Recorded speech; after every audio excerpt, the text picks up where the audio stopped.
everybody's faces. It's been difficult. It's like we got spoiled. We used to see each other a lot more often now. It's we are all in the in our quarantine. So anyway, all right, I'm gonna go ahead and start. And uh, basically, it was a pretty exciting week last week. And what I like to do is, as usual, we're gonna analyze the markets. Again, travel through the history, see if we had any occasions like we had like last week, and what we should be prepared for. And then at the end, I would like to basically, as we have started a tradition, introduce a new website that I feel it might be helpful. So with that in mind, let's see what happens last week. One of the things, if you've gone through, some of the crises in the past, and you've seen it from starting like 1987. Most of you are too young to remember, but I went through that. I was at the trading, that I was talking to the trading desk when it happened. The governments intervened, the central banks, the Fed, even the government. So basically, we had it in 2001, for instance, when we had the World Trade Center event in the financial crisis of 2008. So we'll discuss, and there's an old saying that they have more power than we do. But I still like to look at both sides of the cone, so want to make sure we are prepared if things don't go as planned. The second thing is, my hope is, and that's the main reason we're having these discussions with you as far as the, unfortunately we cannot do it in person, but it's working out with these technology, that I want to make sure you have enough ammunition to learn how to anticipate and having enough confidence to participate. But with the environment that we are in, you want to be cautious. And I'm going to share some of the things that I've done based on, last few weeks that we've been together. So when I analyze the markets, I tell you what I do with them. And the whole goal is just, rule number one is, it's not about being right. It's not about our ego. It's about making sure that we are in a profitable trade. And as I mentioned last week, you want to have the clarity. You want to have your mission is clear, what you want to do as far as you want to make money or you want to be right. So basically, that's a reason I mentioned that you should anticipate, participate, but be cautious. And this goes in the same line. You want to trade what you see, not what you wish to see. And that's the problem happens is that we end up, oh, sorry, I get somebody wants to get the link. I emailed the link, yes. So, but check his email. Okay. We got some more students trying to get in, so sorry, Sean, that let's see if they can get in. So basically, the problem is sometimes we feel so overconfident that we are right, that we want to defeat the markets. Markets are going to do what they need to do. One of my old friends, John Carter, he was a trader. He says, the markets are equal opportunity dream destroyers. So they don't care what you think. If you're short, they're going to destroy you and go long. If you're long, they're going to destroy you and go short. So basically, just make sure you're fluid, and you want to make sure that you can basically you can be prepared to fight that, again, the egotistic part of your mind. The last part we're going to talk about is the website of the week. Again, that will be the end of our presentation. So we'll share with that before the questions. So let's see. All right, here what happened last week. Please excuse me, I have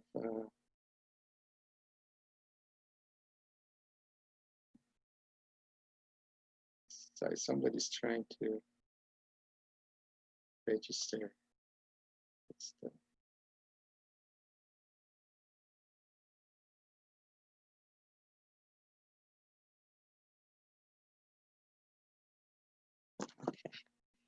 Now, what happened last week, as you know, it was one of the strongest weeks we've had, actually strongest one since 1973, 1974 era.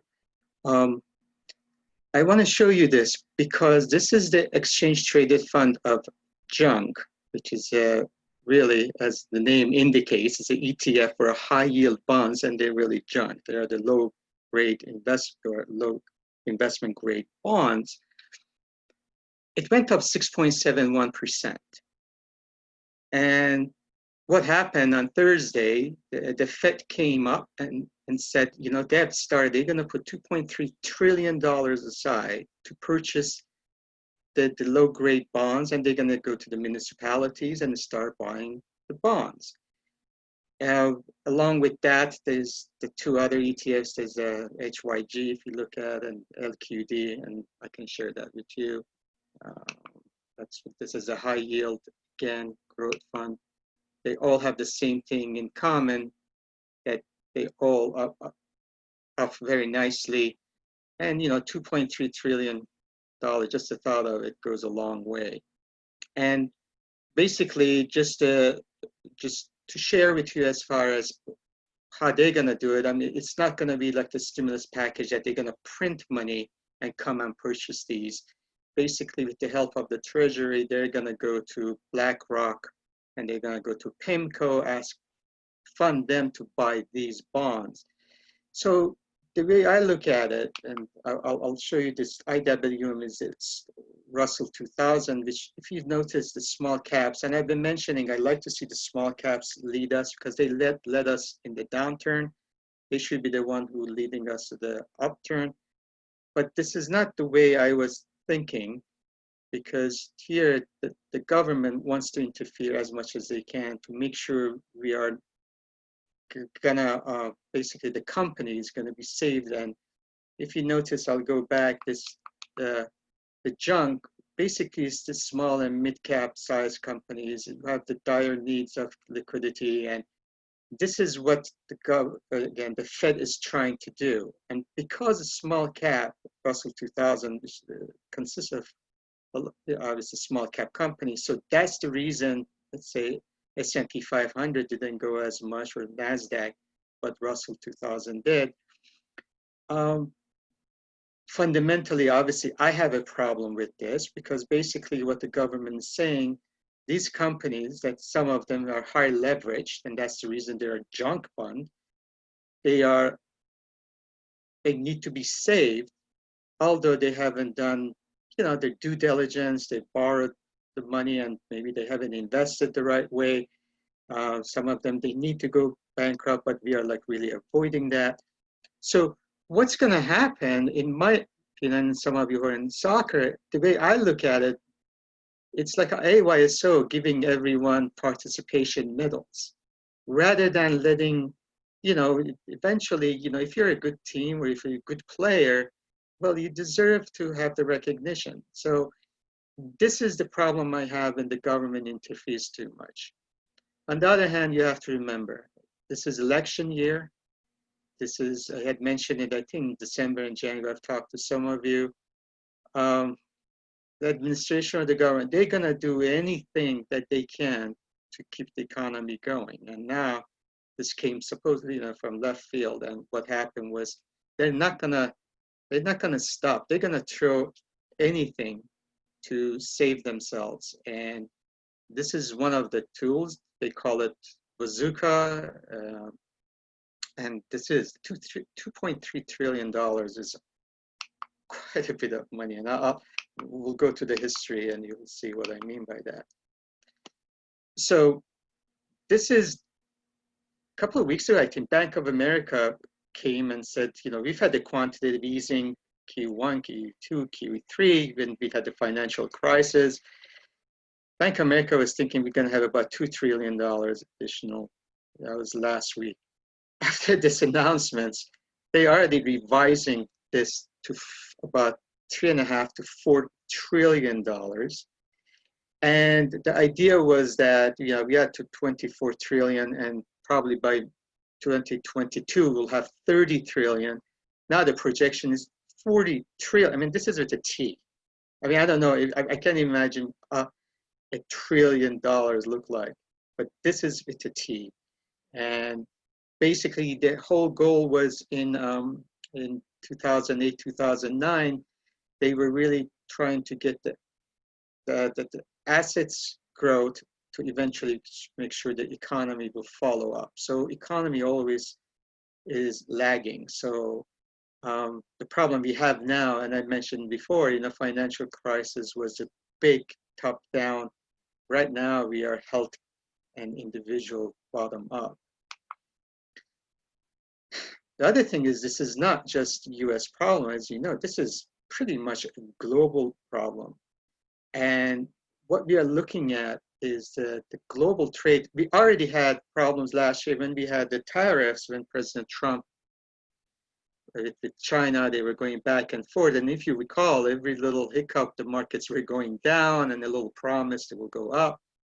Just look at the projection, what the World Trade Bank is giving, the WTO is actually organization is telling us, is this is what happened in 2008. And they reduced their growth, and we went down to about 1.82.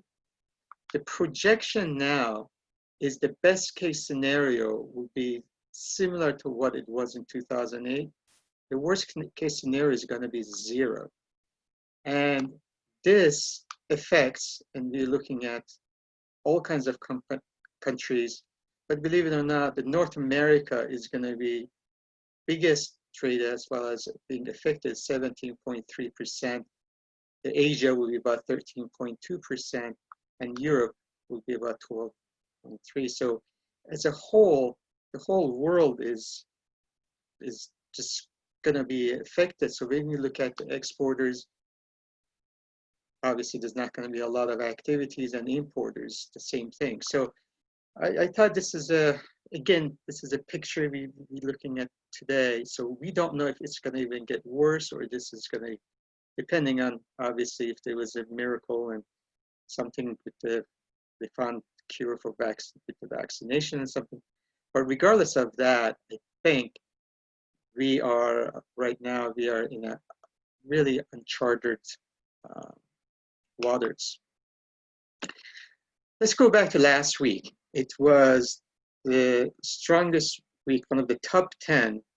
Actually, it was number 7 of all-time average weekly performances.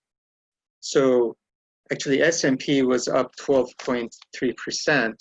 And so what I did, I went back and I noticed, well, if you see, out of the 10, only one was outside. It was 1974. The 2 were this year, March 27th and April 9th. But we've had 2, 1970 was 1, but the 7 of them were in the 1930s, in the middle of Great Depression. So what I did, I went back and I looked at, let's look at in the 1930s and take a look what happened every time we had a large, big weekly. And you notice it was in 1931. So I have the flash. So that was a big market. We went up, then we rolled over, we went down. Then in 1932, we had 3 of them, 3 weekly, almost kind of right after another. We did go up, we had a follow-up, but then we corrected again. But look where we were. I mean, this is really talking about oversold. And then we had one more in again 1933, so 32, 33. And then after that, we started flattening, and then we went up and then came down again, actually. So then I looked at 1974 in October, what happened. And I don't know if you can see this is that big weekly. And then after that, we had a little digestions. These are weekly, by the way, bars. So you can see these long tails, I call. And then after that, we came down and tested the low of that low. And then once and you can see there's a big bar. Once we cleared as far as once we digested that, then we started going up. So I get a lot of questions. Are we gonna, is this it? Is this the V shape? Are we good to go? Because as I mentioned, the central banks of the world are pumping money like no tomorrow. So would we go down again? Would we test the bottom of what we had in mid-March, March 23rd, basically? Is this um, what are the odds of doing that? So in my 35 years of experience and the history, it's very unusual to have the V bottom after such a big um, down market. You have to remember the S&P dropped about 34% in 33 days. In 33 days, we dropped 34% from the top. In 2008, 2007, 2008 financial crisis, the S&P, it took 10 months to drop 20%. It went up again, and then it dropped in November, and then after that, it kept going down. So the question you have to ask, what the history tells us. So although it looks promising right now, because one thing I have to tell you, Wednesday and Thursday, we had 90% up volume. And historically, after that, it's most of the time 2 weeks down the road, we are higher. So that was, but then the thing was, we had really were oversold. There was a lot of short covering, and I will explain where we stand. So this is what I like to see, for a healthy market, if it's possible to have confirmations. So basically, this is where we are. We had this big drop. The market gets based. You have this long tail. The sellers, they get exhausted. Then the market goes up, and then it stops somewhere. We call it neckline. And then the market goes back down, and that's that second bottom, which gets rid of, usually it gets rid of, as far as like a weak sellers, people are really ready to throw the towel and say, we are done. And after that, it resumes going up. And once it breaks this, then once it starts going up, then those are real buyers. Not, this was short sellers that they had to, people had to cover their shorts, they had to buy to make sure they're not going to lose any more money. It was that fear. And it was oversold. And then obviously, as I mentioned, the Fed got involved and then gave the confidence to the, I mentioned small and mid-cap companies, that they're going to watch them and make sure that they have the liquidity. This one, when it breaks, these are real institutional. What happens is, this is, the buyers are real. The problem is, and I will show you that what happened, and I go back, one of the things, goes back to 2007, 2008. If you recall, it was a financial, we call it the financial crisis, and that's why XLF is the ETF for financial exchange traded fund. It's a fund of financial institutions. So we actually topped out, it was about June, the summer of 2007. And you can see we went down. In the meantime, S&P will still continue going up. So you could see the divergence. So the financial knew something that the market as a whole really didn't know. And look what happened. We did go up, came down, worked it below this, we went up again. These are like the stepping down. We just keep going down. Finally, this is where we were really exhausted, and it happened actually, see simultaneously. We finally cleared all the weak hands, and then that was the QE1 had started, QE2 came, QE3 came, and we just finally we end up finding bargains like Bank of America at $2. Citibank under $1, Ford was 2, GM. I mean, this was the time that it was really, the value was just extended as far as valuation was really low. And that's when the institutions came in. I also went back and I looked at the technology of the debacle of the 2000, 2001. What happened? Again, we topped out. And after that, so this is the double bottom I was talking about. We did go, but we failed.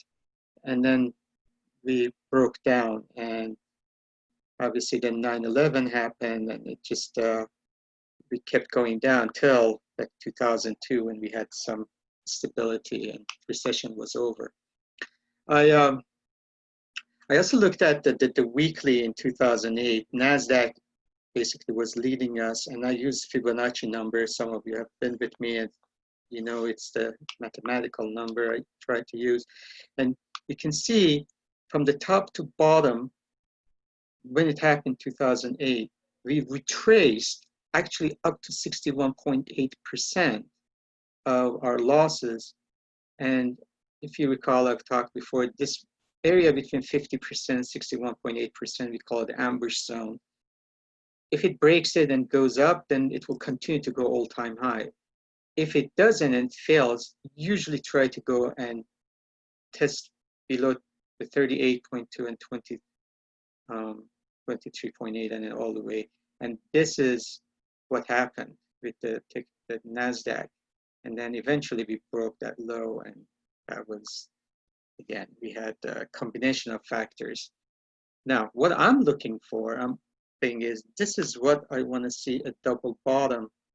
So I want to make sure we go up here, then the neckline is broken, and then we can continue this. I looked at, that was NASDAQ, this is the S&P. Again, the same kind of a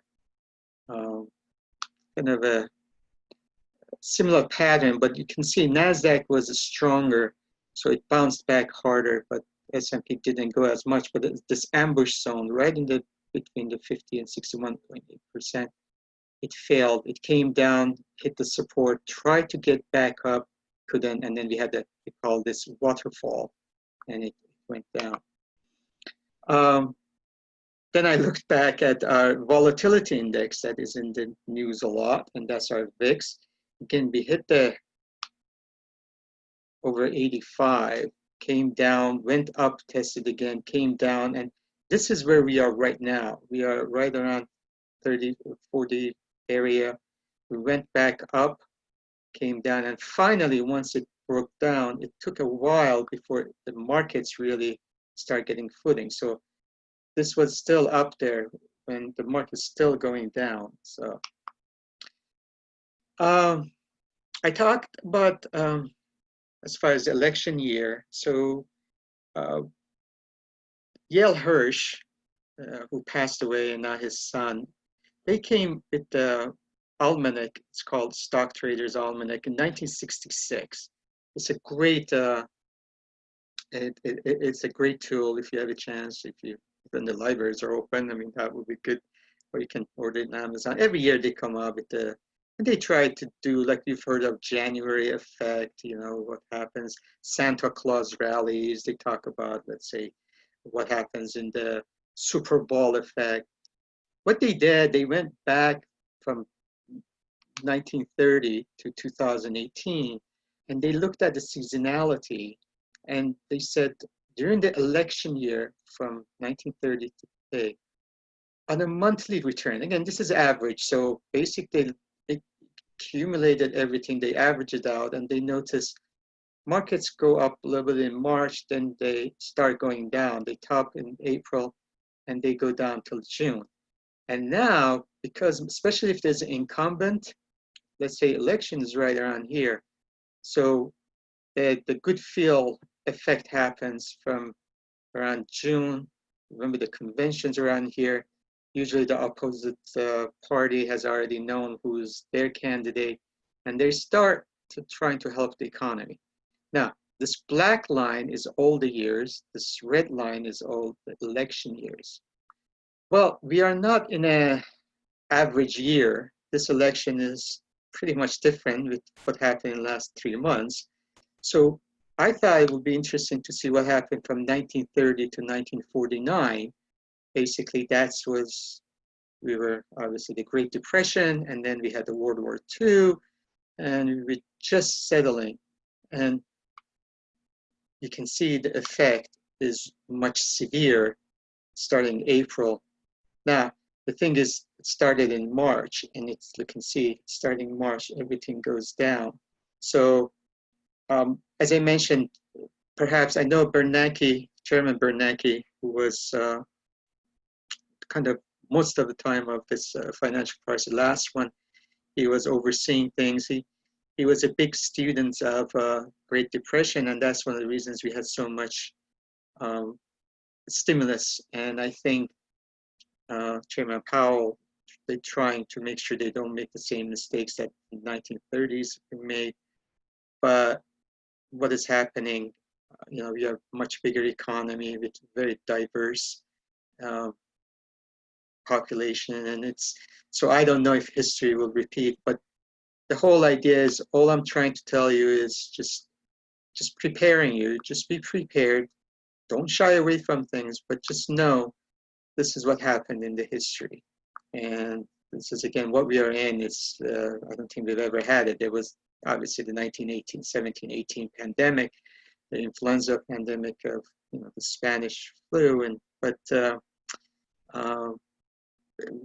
obviously we are not there. You have so much more communication and technology and everything. So still, it's a food for thought. That's all. And then if you notice from 1950 to 2018, things are more flattened out. So that's why I just want to give you the 3 different scenarios, just a food for thought again. Before I go go to the next slide, it's we've had last 2 weeks, if you've been following the unemployment claims, there've been 16.7 million unemployment. It's just unbelievable. And one of the things is, a lot of these people who you actually are, you see the numbers, a lot of them, they could not get online because of the situation we are in. A lot of people haven't even been able to claim unemployment. You also have some of our millennials, some of the young population that, they used to be, let's say they were doing their own little businesses at home. Some people were getting paid cash. They were like 1099 contract. We don't even count those. I'm not trying to scare you, because it's just the reality is, these numbers, we don't know how bad they are. So, and that's one of the reasons, again, it gives me pause when Chairman Powell comes up, and he's been very proactive. I mean, I remember the first week of March, when he came, we just had a presentation, and we said the markets are discounting 1 full point of Fed rate reduction. And what happened was, he came right after, I think we had talked like a few days later, like on Monday, he just said, well, we're going to do it right now. So he knew how difficult the situation is. And that's what brings me in, the idea that, well, they know. So they're trying to be proactive, because they know this is not an easy situation.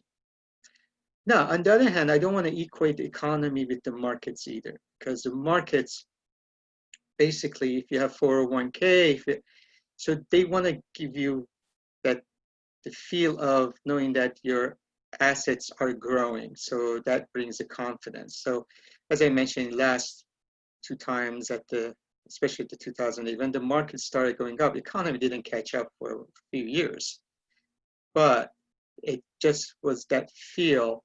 So they are really, about 40% of people who have exposure in the markets, they're trying to help them. So we'll see how this time it will work. I hope it does, for everybody's sake. I know my kids are climbing off the wall, because everybody wants to just get out and have a normal life. This is important. Again, I mentioned anticipate, participate, but be cautious. these are great trading times. I mean, it's been fantastic in some ways if you know that what is your objective. I mentioned before, if you're getting to stock, and I always said it, just go in gradually, something that you can take a chance and then, but you can also try not to be greedy in the sense that if your investment is up 20, 30, 50%, well, that was your objective. Your whole goal is to make money. So if you can, just get out of some of your positions. The other thing is, if you're a long-term investor, well, 5 years down the road, the history tells us, again, 1930s even, when you go back, you can see there's just wild gyrations and the big up movements and then down movements. If you feel that you have a long-term objective, then there are a lot of bargains out there. So be selective, don't go all in, just gradually find those values and just be nimble and just get a few shares at a time. And I've mentioned before, with all these brokerage firms coming up with no commissions, this makes it more attractive, although it has, I think, might have supported some of the volatility we've seen because it's gotten a little easier to get in and out of things. But retail investors are not the big fuel of this movement. It's institutions mainly. So what I did, just food for thought, some of you were with me, but 3 weeks ago on March 19th, I looked at the history on the monthly history, went back to 2002, and looked at the bottom of 2009 when the markets turned around. And this is the Russell 2000, the small cap index. And this is then. So I took a picture then. So based on that, I made some decisions. I looked at it and I said, we are really in a big support. This might be a good area. Maybe start testing the waters, come in a little bit and just take a little chance. And these markets move up so fast that you can make pretty quick investment return. We also looked at the financials. This is the XLF. We were right at the support at 50%. Usually 50% is a very important support. So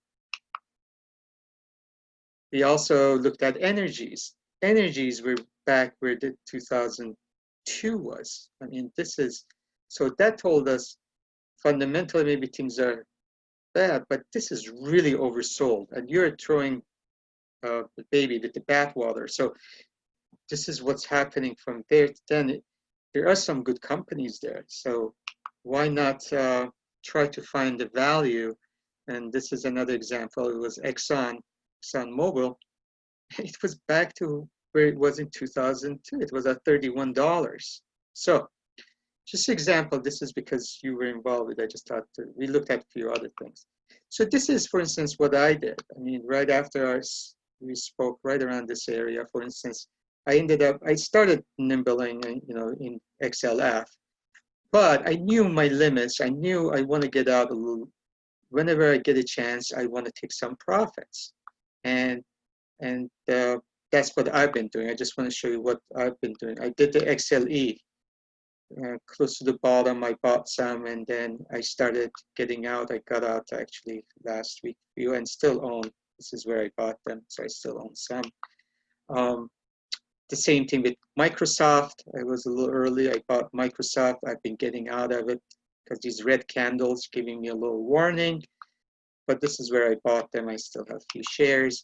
The same thing with last week. I think Ramsey asked about. We talk about this Colombian energy company. It has a best fundamental as far as valuation and Ecopetrol. And this is what I did. The same thing with British Petroleum. Again, I started getting out. We were getting a little overheated. I also, for some of our British friends here, British pound went down to 1.14. This was about 1.15 when I bought it. it just, it was 1985 the last time they were that low. So just a reversion to the mean told me we are really overextended. So that's when I started buying British pound, and it started lightening up around here. Still hold some, but this is where we are back to the mean. So I also have spoken about Templeton Dragon Fund. I'm pretty positive for the long term in the Asian economies. So basically, I thought there was valuation in the Asia and disinvest in China as well as Vietnam and Thailand and Sri Lanka. And so basically, this is what I did with gradually just got in. But I am my goal is to make money, so I was getting that, make sure that I don't have my ego sitting there and thinking, oh, let's make 100%. So this is Russell 2000 we talked about. So when we did the analysis about around here, and I had done a little bit, but then I went aggressively and bought quite a few shares, but I sold some, still got some. And this is where the Russell 2000 this past year and now. So you can see, if you recall initially, this is where the support was. We bounced, and this is where we are now. It was the most oversold, so it led us down. So you can see, while the markets were going up, S&P and Dow Jones and NASDAQ, they're all hitting all-time high in February. Russell, this was the summer of 2018. Russell was not keeping up with it. And we actually, when everything else started falling, we had this big divergence. So that's why I mentioned Russell should be taking us, but this is a huge rebound. I see big resistance around here in a few more points. So I've been kind of lightening up on my holdings. This is, so looking at what is happening with the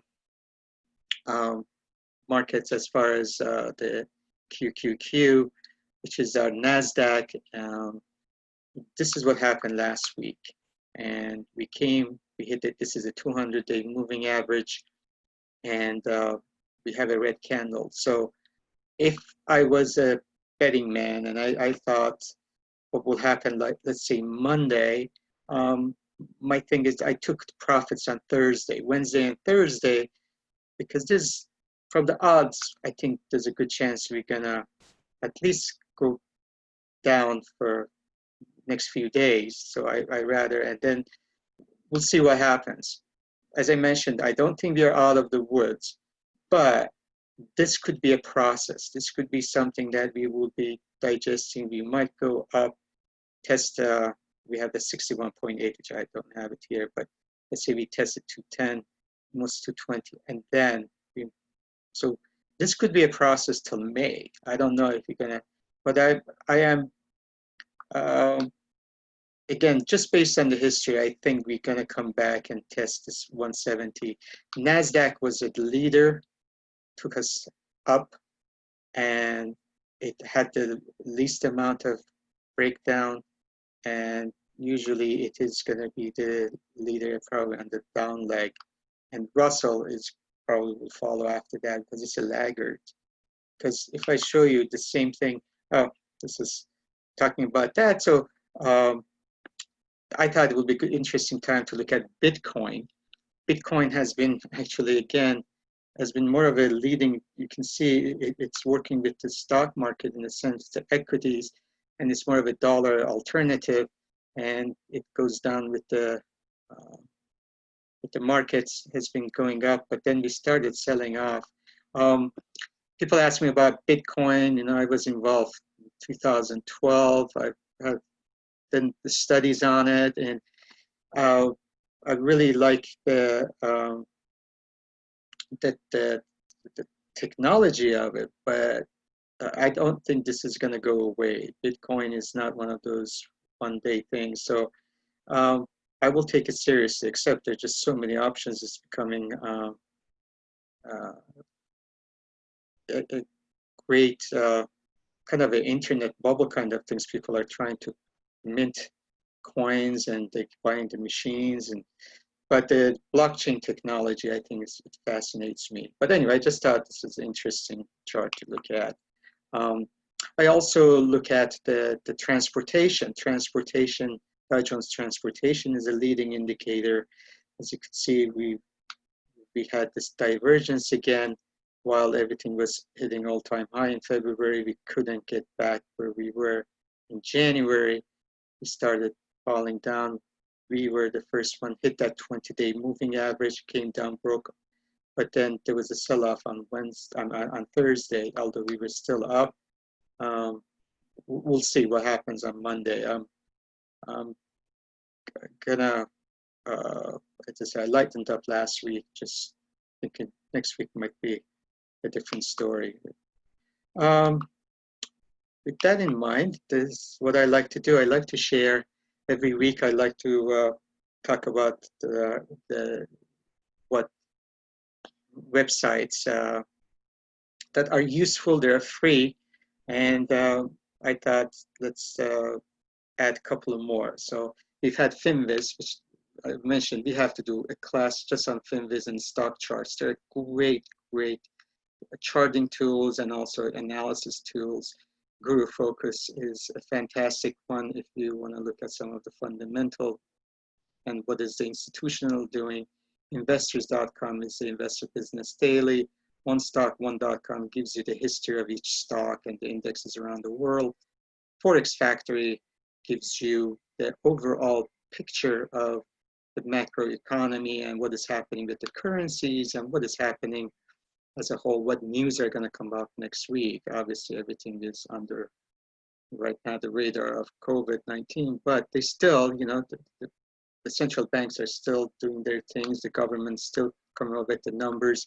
We want to make sure what is happening, let's say the producer manufacturing index, and we want to make sure that what is happening with the employment and the gross domestic product.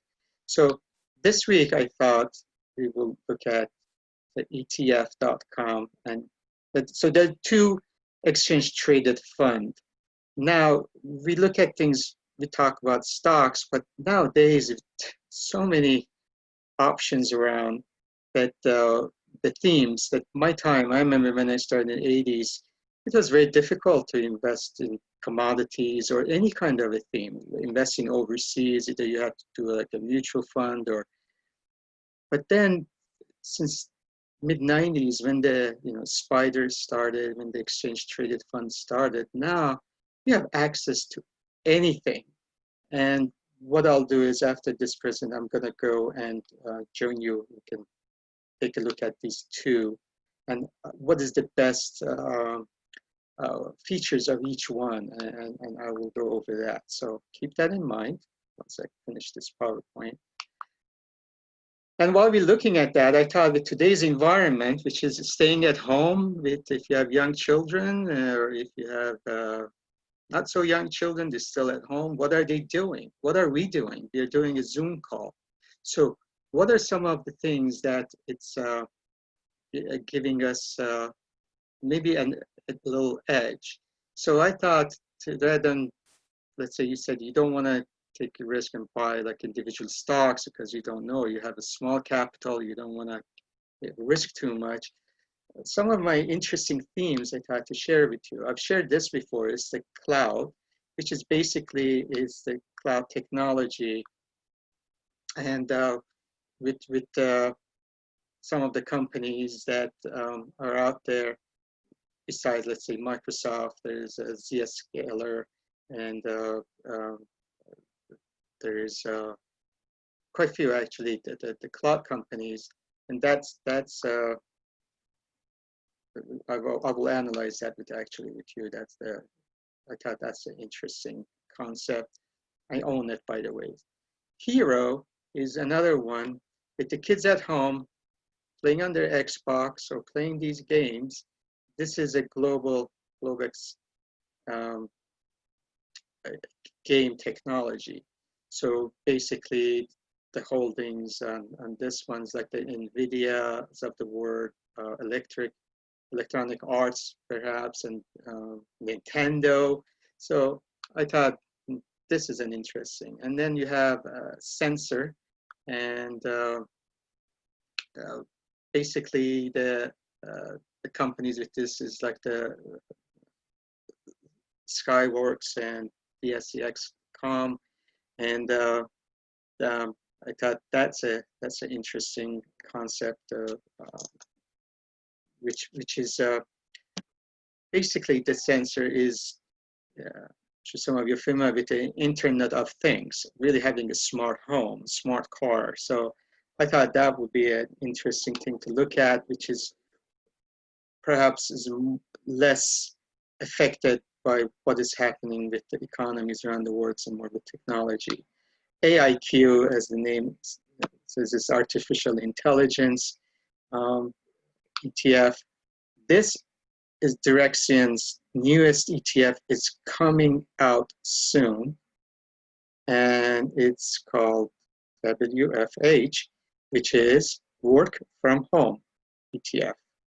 So with work from home, basically you're looking at companies like a Zoom Video, or companies that really with the media, digital media, and anything related to that. The last one is a little unrelated, and it's more of a government, regardless of I think which administration is going to, which party is going to be in. And I thought that's interesting. One is again food for thought. It's PAVE, which is betting on infrastructure. I think when 1930s we learned a lesson, and I think both parties they agree that if there was one way helping us to get out of this, rather than printing the money, maybe we can work on our infrastructure from the water to bridges to electric grids. And so this way people get obviously employed, and the government puts the money to good use. So this is just a food for thought as well. With that in mind, I just have like 3 bonus charts. You know, there's obviously, if you look at around the world, all the markets are down. And I thought to share with you, this is Tehran Stock Exchange, which is the Iranian stock exchange. And it is, you know, they were one of the worst hit, by the way. They got, after South Korea came out, but it was Italy and Iran. And what the market, this is as of, they closed on Friday. So this is the last closing, was at 597,254. On December 31st, 2019, they were at 377,000. They're up 58% so far. And I remember I went back, and it was in May, it was in May, last week of April, 2 years ago, when my dad passed away. I was there, and at that time, the market was at 95,000. So they're gone up about 600% since that time, and they're up about 58% this year. The problem with these, again, well, this is a frontier market. You have to remember there's that exchange rate. That's the problem. When at that time, well, like in April, it was 1 to 4,000. Today is like 1 to 16,000. So you've lost 75% of your currency. But still, I calculated, you will be up about 180, 125% on your money. The problem with these markets are very small, they're not very liquid, and there's a lot of kind of manipulation going on. So, but I thought that's interesting to see what's happening around the world. There was one year, I remember Venezuela stock market was up 385% for the year. And I think that was 2008, 2007, something like that. So with that in mind, what I like to do, so I like to go and share, as I mentioned, the ETF.com. That's one of them. So what I like about this one is, let's say we talked about, let's analyze Hero. So you just go to, oops, I can't spell. So that's Hero, the global video games. And so what this does, it basically tells me obviously the price of it, but it also tells me what are the competing ETFs. So if you like the theme, but you think, well, maybe there's something else better than this, or maybe there are companies that I like better and I want to see what they are. So these tell you there's like nerd and gamer or ESPO, and so that tells you again the little explanation about what it does as far as the companies. I don't want to bore you with that, but you can do it on your own. The chart, this is not a bad chart. I mean, the height was at 18. We went down to 14 and a half, back to 17. So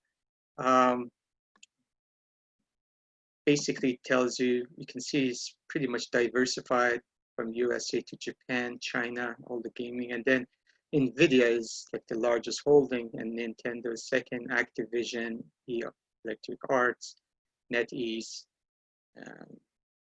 Bilibili, the Japanese company.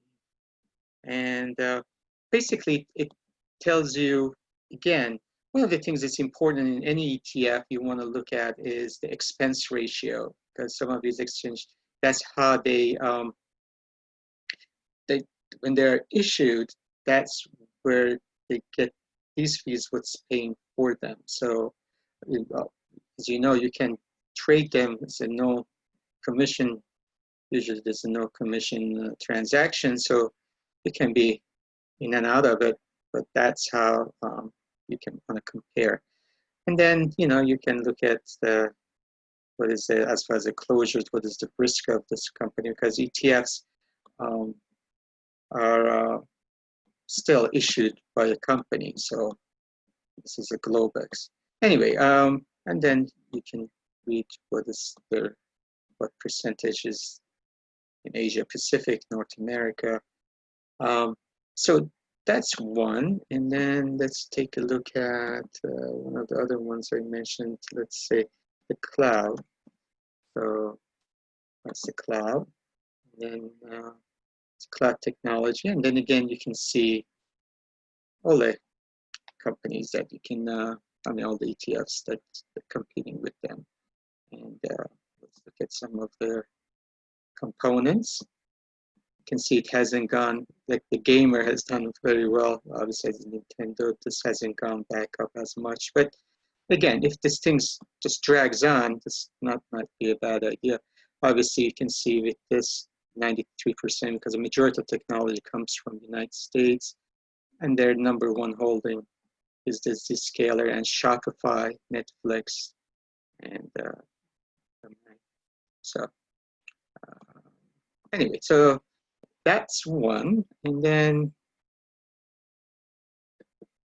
let me look at what I like. This is the ETF.com. So let me start with what I like about this one. If you like screen, this has really good as far as screening tools. So you can choose, let's say you want to see something in alternative or commodity area. Or let's say you decided, let's go and try sensor.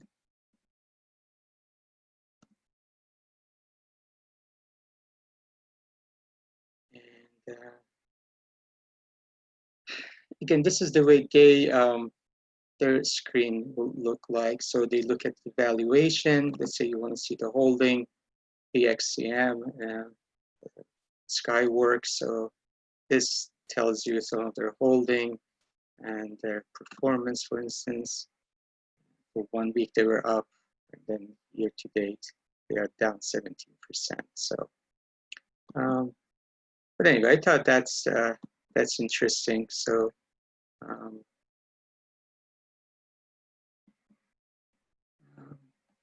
This is one thing I want to again share. It's very important nowadays. I mentioned before, I mean, we are at $24 trillion. We were in a bad shape to begin with before, because I took a picture, I think we were at debt per person, per citizen was like 60-something thousand. Now we at 73,000. our revenue per citizen is at 10,000. I mean, you look at the states, you look at the federal revenues. I mean, how much revenue will be coming in from the companies, from individuals? So these things concern me. Again, I'm not here to, I'm not economist. I'm not here as far as the fundamental reason, because the markets will not listen to me. They're going to have their own mind. That's why I said I don't want to fight the governments and Fed. But in the long run, when I look back 10, 15 years down the road, I look at, again, we talk about our children and we look at our generations to come. How are we going to do this? I mean, the debt to GDP ratio was 34.5 in 1980s. Then we went to 58.4. We are at 111, and this is before even considering what's going to happen with the multi-trillion dollars of more stimulus package which is coming up. So these, well, at least these are times to sit down and look at our own resources, look at our own selves, start with the family, and make sure we are financially in a good shape. Because as you can see, things can change so rapidly. If you haven't been on this website, this is a really good site. So I would recommend, because it goes in, it actually, not only conduct the home sales, other things, but you actually can look at the states and look at the world debt clock. So this is a state. You can choose your own state and see what they're doing. I get the information from like Chapman School Anderson. They just came up with their weekly analysis of what is happening in the economy in California, and the confidence is one of the all-time lows right now. The business confidence. So it's things are being affected. I'm looking at the California. These numbers are going to change rapidly. Then you look at when we look at the world debt clock, that also tells you what is happening in China, in Japan, Germany, UK, France, India. These are all, every one of them. Look at Italy. So, I mean, 156.4%, and we still don't have the effects of after this. So, but these are what, again, concerns me. So let's see what else. Every week I look at the number of S&P, the percentage of S&P stocks, the 500 out of 500, what percentage is above their 200-day moving average. You can see we were very oversold, and that's one of the reasons I was suggesting maybe we should get into the market a little bit. Now, we still got room to go, so we are not really overbought, so this market could go up a little more. But again, we are very event-driven, we are very news-driven, so that's something which, again, I don't have control, so that's what I'm more of a trader than investor right now. One thing, again, I like this. Some of you haven't seen it. I really recommend, if you have a chance over the weekend, just play with it. It's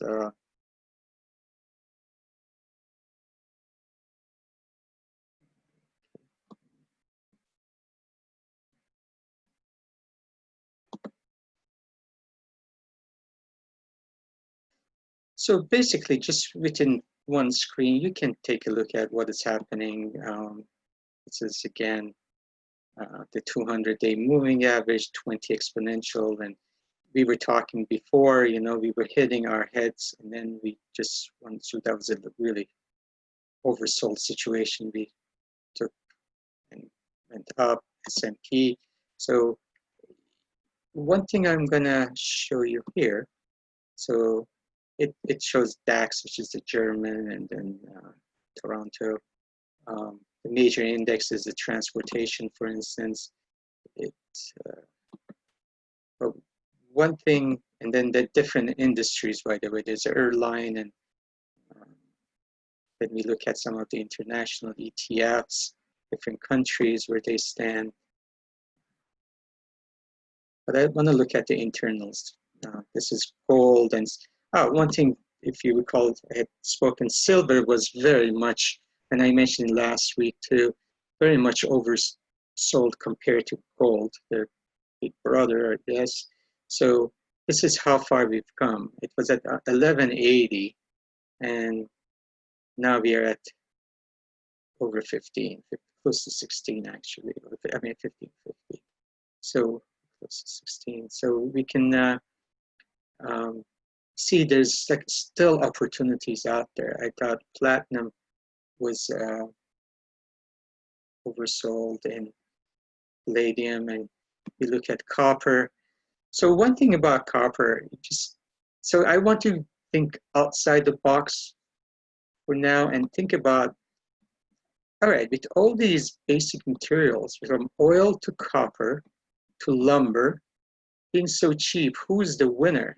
And obviously I can think of some of the countries that let's say they are oil importers, including China, but you look at India, you look at Germany, Netherlands is one of the top ones, France, Italy, we got Belgium, we got UK. So, and then think about getting a really cheap lumber and getting cheap copper, aluminum. Well, maybe some of these housing, I'm just playing devil's advocate, by the way. What is going to happen if there's a building, companies that they need the building materials, the cost is pretty low if the things turn around. So just a food for thought as far as like maybe the housing section. I'm not talking about the banking. I'm not talking about what's going to happen with the rent's not getting paid, and then if you don't get the rent, what's going to happen to the mortgages? Are they going to be paid? What are the banks going to do about it? Just purely looking at from the home builders, if there's still going to be some demand. Some of these millennials have to get out of the parents' houses. So just playing devil's advocate there. This is what I wanted to see, the market breadth. And this is really interesting because, I like McClellan oscillator, and it was really oversold. You can see we turned black. That told us that we're oversold. It's going to have a big bounce, which we did. Still not back to zero yet, so it still might be room. That's why I said I think next week we're going to have a downturn, but I think we probably still have a room to go up a little bit before I think we hit the second bump. But one thing concerned me was the bullish sentiment indexes, and it's this one. Let's look at this. This bullish sentiment, just for simplicity, it uses point and figure, which is a different way of charting, and it looks at how many stocks are on the buy side, how many are on the sell side. So you can see hardly any stock was everything was on the sell side on March 16th area. But today we are actually up where we were. My God, it's like we're back in January. So it's amazing how sentiment can change that fast. So that kind of gives me just tons of strength, which I don't see because majority of the stocks that I see, they rebounded. If you go back to Monday, which was basically Monday was a hope, and basically started in Europe, as they said, the debt rates are stabilizing, and Austria and Denmark are gonna open hopefully next week. They're gonna get some public openings for maybe for gathering and restaurant. So there was a lot of enthusiasm there, but then a lot of stocks which they were really gotten hammered, which was mostly energy stocks. You look at cruise liners and travel agents, travel related. um, basically they were the biggest winners in a sense. So if you like, I mean, Carnival Cruise, for instance. Right, just give you one more thing, and then after that we can. So some of the beaten stocks we look at. So this is Finviz again, and I really like this site. So this is MGM. I mean, in many factors, this thing has been hammered, and it's rightly so in some ways because they have a lot of obviously risks right now with no traffic, and Vegas is God knows what's happening there. But for me, this was really interesting. I looked at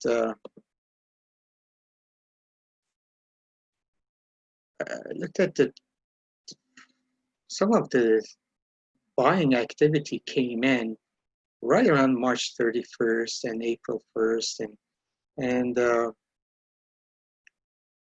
noticed the president and acting CEO started buying some amounts, and then I went back because that doesn't mean much. I want to see what they have done before, and I noticed they actually had some was sale. So some of these people had been selling. So, and it's just a food for thought. I like to see if there is anything fundamentally happening. So when I see there's little activities, just I put it on my radar to see what they know that I don't. And is it because of more of a valuation, or is this more of a they just feel that they need to convince their shareholders? I don't know. There's the another stock in energy sector that I liked. I mean, with all what was going on, you know, Southwestern Energy had a really nice run. You can see it's trying to break this trend line, which is resistance. Small stock, but just a food for thought. Anyway, I promise we will be finished by 3:30. So what I like to do, Sean, if you don't mind, we can unmute everyone and see if there's any questions, anything that I missed, any comments. Ramin, I have a question. Do you mind? Yes, Martin, go ahead. So for a long time, you've been pretty consistent with this double bottom. You saw the market go down, you saw the market go back up. And are you still expecting that second bottom, or are you expecting, like you indicated, that the government comes in and sort of does everything to prevent the second natural drop of the market? So are you still pretty confident that, you know, all the research you did since 1931, that the pattern's exactly the same? You drop, you spike, and then you drop down? Because I think the S&P today, well, on Friday, was at that support level of 2780, where you thought that might be the level of support. So I'd just like to get your thoughts on that and your thinking. Absolutely. Well, one of the things is markets can go up or down a lot more than we think, but I'm just using the natural tendency of the markets. They need, I look at, first of all, the internals, and I see there was a lot of companies went up, which fundamentally they really had no good reason. So that kind of warns me. Although, as I mentioned, there was a 90% up volume for the last 2 days. But I'm not looking at just tomorrow. That's why I said I'm more of a trader right now. But in the long run, I think in the next few years, you look back, they will like some great opportunities to buy, as I mentioned, like Disney. If I hit $80, some energy stocks. There's, I mentioned, like even Royal Dutch, for instance, that could be a good price. Some of the banking, when you look back, not now, but I would wait till they go down.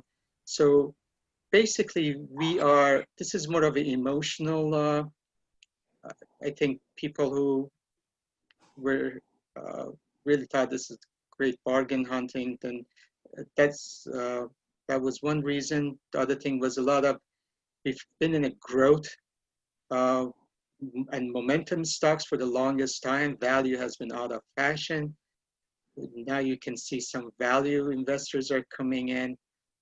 But as I mentioned, historically, we need, if we want to have confirmation, this is going to be a bubbly because how long the markets are going to be supported by the stimulus package. So there is the, you need to have um, the, the certainty in the markets, and we don't have that. Unless we have that certainty, I think you're going to have the gyrations. And that's the reason I mentioned we go up and down.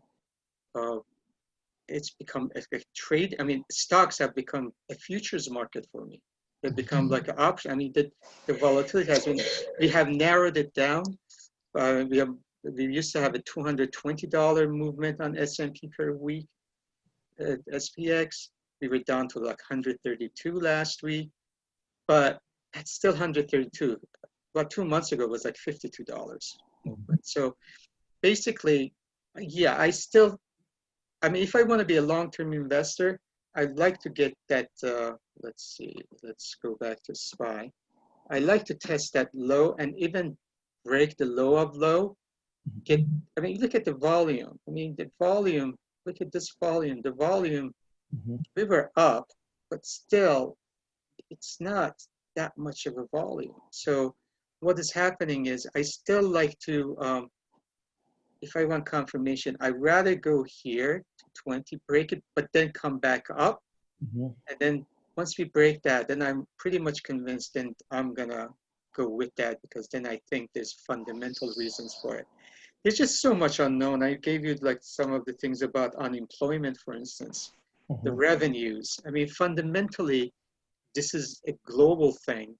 And as I mentioned again, with the tariffs, we've had big breakdowns last year all of a sudden because President Trump said something about China, and we not just imagine that's the whole thing is a global problem. So yeah, but again, I think that's going to create a lot of opportunities too. So I am actually looking forward to it, not as a negative, as a positive, because right now, basically what you're doing, this might answer your other question, Martin, if this is going to be the government back.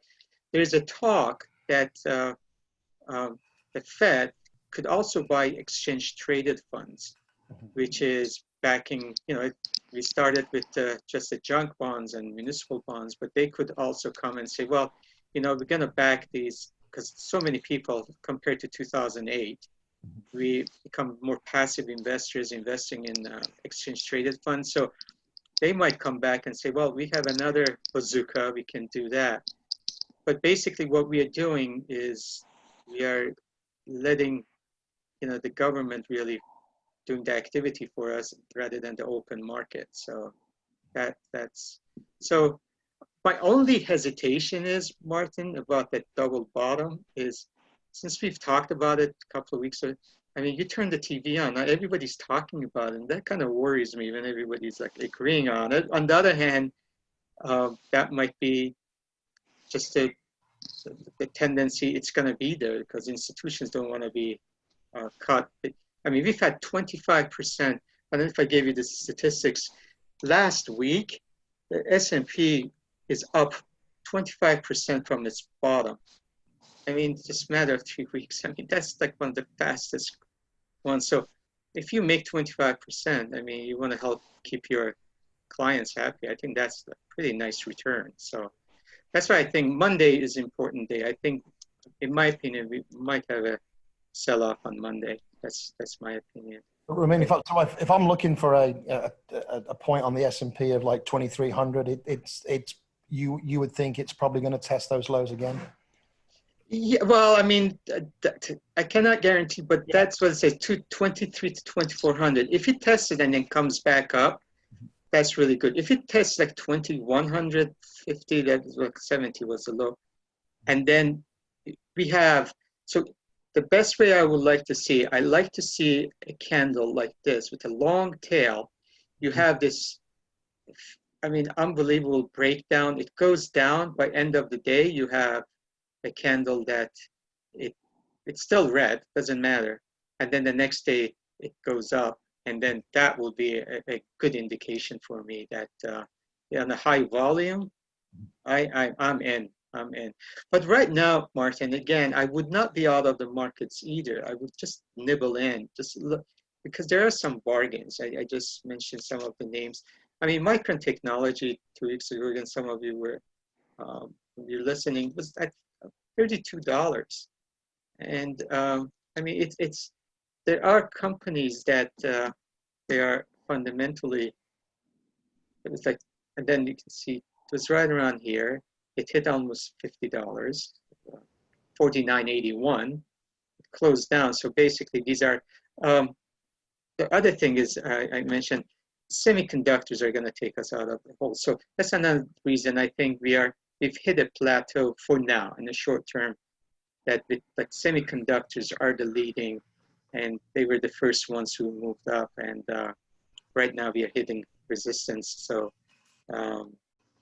on a high volume actually. So I don't know, but yeah, that's my conviction. I mean, I'm not all as you could see based on you could see I'm taking profits every time I get some nice returns. And once we go low, I don't know what the bottom will be, but if I like Disney at 60, 70, I will sell puts on it. There's some good energy stocks, financials. There's obviously healthcare. We didn't talk about it.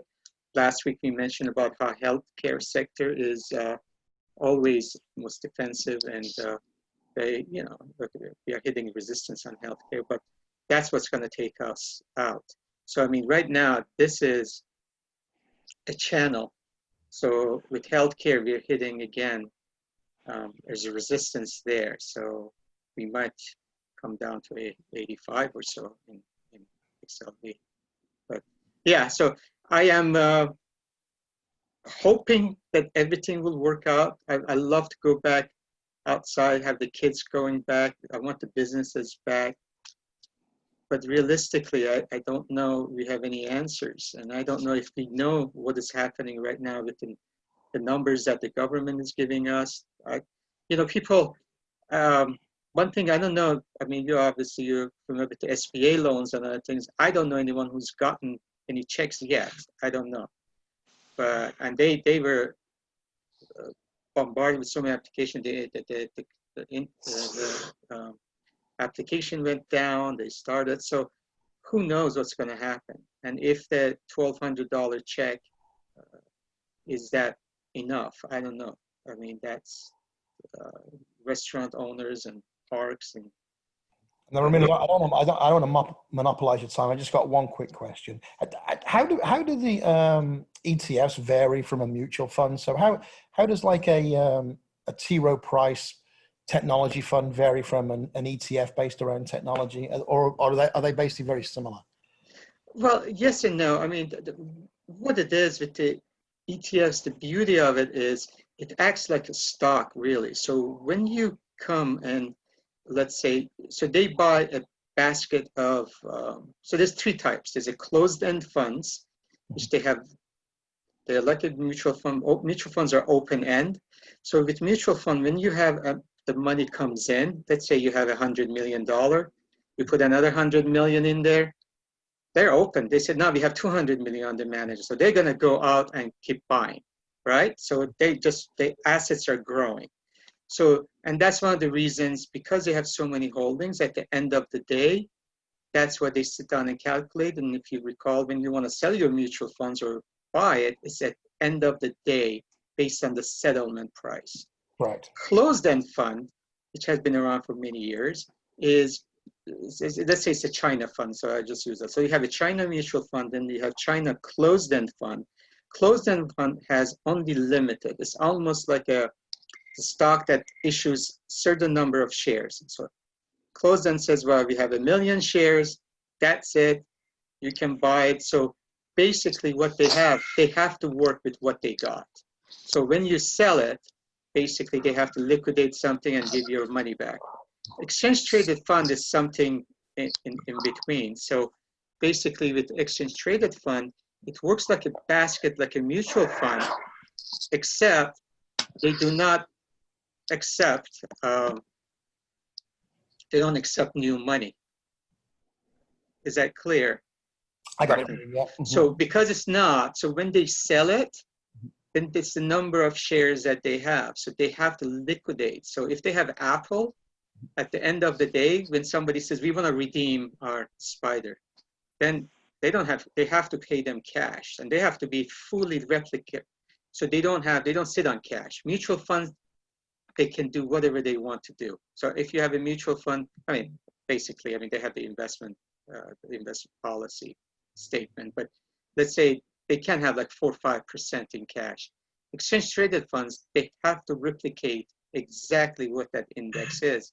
So when they sell, they have to actually sell their holdings. And because they act like a stock, what happens is the minute that you sell, you know exactly what price you're going to get your money. I go one step further. Exchange traded, there's a fund and there's exchange traded note. The note actually doesn't hold anything. So let's say Barclay comes and says, based on oil prices, we're going to issue a note. With the note, you basically have a paper. And what it does, they can go and buy futures or whatever assets to back it up. But really, you're at the mercy of that issuing company. And we've had problems 2 years ago, if you recall, we had a big drop. We had a volatility index, which was actually inverse volatility. We lost 96% of its value in one day because it didn't have the liquidity. So those are the things about exchange traded notes that you want to be careful.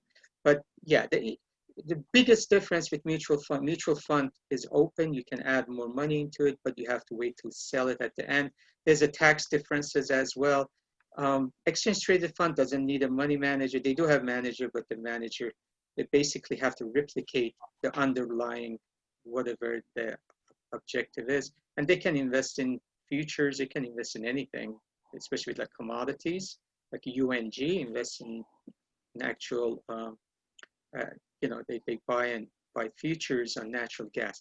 One last thing about why it's like ETFs are so good, like GLD is the ETF for gold, right? So instead of buying the futures, you have GLD, which we talked last week about how gold acts when there's a crisis. So GLD is, I think it's the 5th or 6th holder of actual physical precious gold. So they actually own the bars to back it up. Some governments don't even have that. They actually have papers, but that's what gold becomes. It's bigger than some of the central banks. So that's about ETFs. All right. Thanks, Ramin. Of course. So Ramin, this is Sean. Yes, I have a question.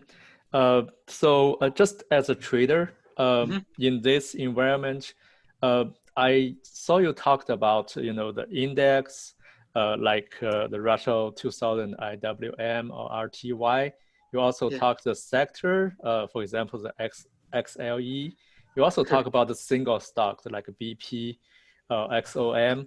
So what is the most return to risk beneficial vehicles to trade? Should we focus on the index or ETF or single stocks? Because I saw you like to trade the XLE as well as the BP, the single stock. So how do you decide what to trade? All right, good question. It says basically we are at the mercy of the markets right now, right? So what we want to do, the good thing is we have availability. So we are not talking about the futures, which I do the futures and the options. Let's just specifically, let's say you want to do equities, and equities with indexes have been so volatile. So you can get, because the volatility is what rewards us, at least for me as a trader, right? So I want to, but then indexes have been so volatile that they allow you to invest in variety of, because if you think the technology is going to be leading, and also your comfort zone. If you're familiar with technology, then then you want to do maybe XLK because you feel this is going to be more recession proof, for instance. So for me is usually I'm a chart reader. I look at the, where is the oversold. I look at where is the, the opportunity is. So you notice I had my hands in everything. And I was doing futures at the same time. I was doing options at the same time. I've actually done it in currencies. So it all depends on your comfort zone. So obviously, the biggest movement will come from the individual stocks. You look at their beta.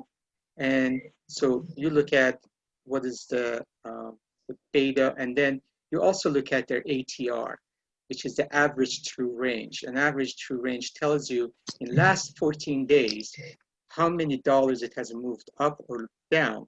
So when it exceeds that, you can use it as a criteria saying that, I can profit if it goes up, let's say $2 or $3. And if it goes down, I'm gonna use as a stop loss. So basically, again, it all depends on the volatility. So the most conservative way would be probably playing maybe when options on the indexes. So your biggest movements will come from individual stocks, then it's the sectors, especially if it's sector ETFs, then it's the market itself. So it all depends on your criteria as far as how much capital you have.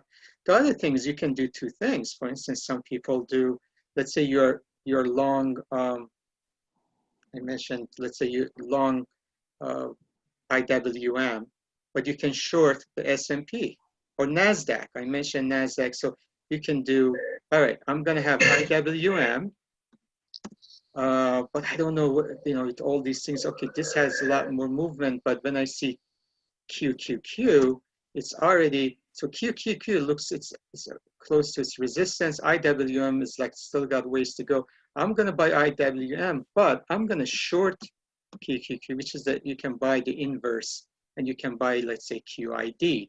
So you can do that. You can kind of make your own risk management. You can maybe buy volatility, buy VXX as a hedge. So you can, this is the beauty of, again, having the exchange traded funds, or this is like a note, exchange traded note. So you can do that. So there is no simple answer, but if you're a very good stock analyst, then I would do stocks, Sean, because then you have the odds in your favor. But everything in this environment is top down. So you want to make sure the markets are in an uptrend, then the sector is uptrend, then you want to make sure you have your stock in a strong sector, and then the market.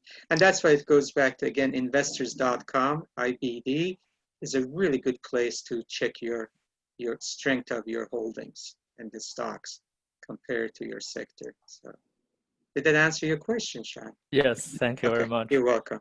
Okay. Any other questions? Hey, Ramin, I have a couple of things. I'll try to go really quick. Okay. So one something I was wondering, and I wanted to get your thoughts on this. So whenever you get a large stimulus like this, Right. To me, that means inflation long term, right? Good question. Okay. Inflation, I'm not just thinking about, things we buy at the store, but also inflation when it comes to equities, especially when we hear that the government is going to inject all this new money into buying ETFs. That's government money going directly into the market. So what that tells me long term is that we probably, looking back someday, will know what the bottom was, but we really don't know what the top is going to be, how high equities might go, because a lot of that is going to be inflation, not just, really the value going up, but inflation, because it's all printed money going into the market. So I was just wondering, what do you think about that? That's a very valid question, because again, that's what the printing money means. Printing money means that having really devalued currency, and what happens when you have devalued currency, and that's what the governments have been trying to work coordinate all this, right? So when they do print, all print together. So I agree with you. One thing is deflation is, in the eyes of economists, a lot worse than inflation. So Right. that's why they're willing to do this. And you're absolutely right. That's why we have asset bubbles. And that's what happens. It's not because of organic growth. So, and you're right, it's not because you could buy the food, the price. The problem is if you have a devalued currency, that food, which was $1, nice, like you have to pay $3 for the same one. And that's if you look at some of the emerging countries and frontier countries, you see how that works. I mean, if you go to Venezuela, then or even Iraq, you will see how much that has been affecting them. So right now, that's what the dollar is very important that you to follow. I think eventually, once you get stability, dollar will get weakened more. But right now, it's keeping its strength to avoid that. So, but it's a very valid concern. I have that concern. I had it in the last time because we had so much money pumping in, but the money just, if you notice, it all partially went to real estate and then mostly went to stock market, which is the smallest market in the world, really, as far as the asset classes. And that's the reason, if you noticed, Henry, that's why it's interesting that the gold has been going up. Right. So, and that's one of the concerns that people have. And that's what they're putting their money as their hedge. So I don't have a simple answer. It's just that the hope of the government is that there's going to be enough growth that eventually they will have, like we have full employment, that it will justify the inflationary pressure from printing the money. But as I showed you that, the debt clock, it's just, we eventually have to do something. We have to pay the piper one day. So, and but yeah, that's a concern for me. And that's why I will have a gold holding or in our portfolio, regardless, so. So, but what I was wondering, it's obviously if I were an economist, I would be concerned with inflation. Right, but in the short term, they're not, and they're not even, they don't think they'd rather not to have the 1930s depression. That's the whole objective. That's it. Right. They're willing to sacrifice whatever it takes because they're hoping that growth will take care of it. Okay. It's gonna be long. It could be 2 years from now, Andrew. That growth could come. I mean, I don't know, but yeah. So. Okay. Well, thanks. I just wanted to get your thoughts. Thank you, Henry. No, that's an excellent question. It's a big economist question. So. All right. And I just wanted to suggest a website. I don't know if anybody is familiar with tradingview.com. Yeah. Okay. It's a website and a charting platform. I think you can also trade directly from there. Okay. I started using it. Oh, great. Great. Okay. We'll evaluate that. Yeah. Great, Henry. Thank you. Okay. Thanks. That's all. Okay. Yeah. Any other question? Hi, Uncle. I had one. It's Oh, hey, Ken. Hey. Yes, go ahead. When you're looking at a stock that's like declining and you're seeing like a long red candle, what are some factors you take into consideration as to whether it's going to bounce back up or continue to go down? So when you say long, I mean, since we are looking at VX, do you mean like this? Yeah, kind of like that, yeah. So, I mean, this is like a really good example because what happened, you can see, so when when it's red, that means the opening, so it opens here, and this is called body. So it opened in the morning, that means there was so much enthusiasm. People loved it, and then as the day went by, there was more and more pressure from the selling point of view. And then it ended really close to the low. And this is a big body. So that right there, that gives you a huge warning that there's a lot more sellers. The enthusiasm just died. And so there's two things. Number one, the day before you see that tail, that means there were even more people willing to buy. So somebody bought this VXX at $77 or so. I mean, now he's sitting at $41. So right there, if you see something like this, then you say, sellers are in control unless the next day there's a bigger candle and it comes up. So Mhm. that right there, if there's anything, you will say, I'm not going to buy this. Right. The other option would be say, oh man, there's a lot more, so I'm going to sell this and I'm going to write it down all the way down. I mean, but that's what that, so the red candle, most of the time, depending on where it is, if it's toward top, that means it's the selling. It could be on the bottom and still doesn't mean that there's a lot more sellers. That means that the sellers were in, they dried up, but the next day is the important day. So if it's a green, so let's say we have a red, let's use stock. Give me, let's say Apple. That's a good, everybody can see that. So look at this. So this was a red candle. We went down here, but look, the sellers were still selling, but then somehow buyers came in and they said, wait a minute, this is a great bargain at 220. We want to own Apple. And the next day you can see there's a gap up and it actually, the buyers thought this is a good bargain. And that's when at 240, everything came in and now we are at 267. So that's how you can read it. So basically green means more buyers. They started the morning at the bottom, finished at the top. Red means they started the morning at the top, finished it at the bottom.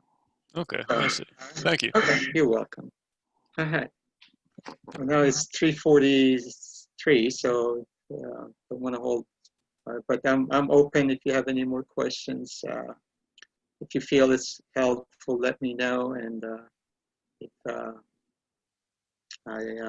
we can continue. So, any other questions? Anything else? Rami, Yes, Nadja. sorry. As a beginner, because I'm really basic, I don't have Sure. any information. So this is my second session. And is there any clue to give me to search or got more information about stock and Certainly, yeah. That's what we're trying to hear, just getting you familiar. And there's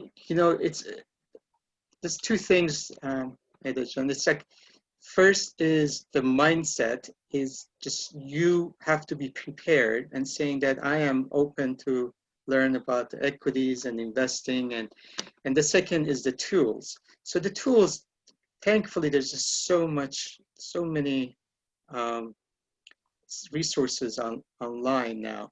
What I could do, I could actually send you, do you like actual physical books, Neda, or do you like PDFs? Are you okay reading on the computer? yeah, You're okay? definitely, yeah. So yeah. I can send you some resources about like investing so you can start reading. But every day, what I would recommend, like this finviz.com, just regardless of how much background you have, just come to the futures. You don't have to invest in futures. And I've said it, you don't have, but just get your eyes, every day, just get your eyes familiar to see the harmony in the markets. Just look at it and say, well, this is the Dow Jones, and this is the Nikkei, this is Japanese, and this is the Euro stocks, what's happening. This is the German DAX, this is oil. Just every day feel comfortable with your eyes, looking at visually and saying, wow, I see there is some pattern here. And I can see the currencies. I see the dollar went down, but look, Aussie dollar has been on fire. So that means there's a risk back. There's a risk in this market. So, that's good. Japanese yen is okay. It's not, so that means people are taking more risk. Then I look at, all right, the soybeans are, wheat is up, it's completely independent of what's going on. The thing is, your eyes and then your mind start getting used to understanding. Like this is lumber, right? I'm looking at lumber, I'm saying, oh my God, if I'm a buyer of lumber and I'm a big builder, as I mentioned, boy, this is such a good bargain. This is Black Friday after Thanksgiving. I'm gonna go and do shopping. If you go want to buy a $5,000 TV at $2,000, well, maybe this is time. So the thing is, I just want to get used to, like here, this is every day when you open and you look at, these are the stocks, major stocks, and I see well, there's some green and some red. So that means there's not a lot of, harmony. But then if there's more green, that means the market was up for a good reason. If there's like more red, then you think there's something going on. If there's basically if there's half and half, but then you see this like half and half, but the markets are really up, well, something is not registering.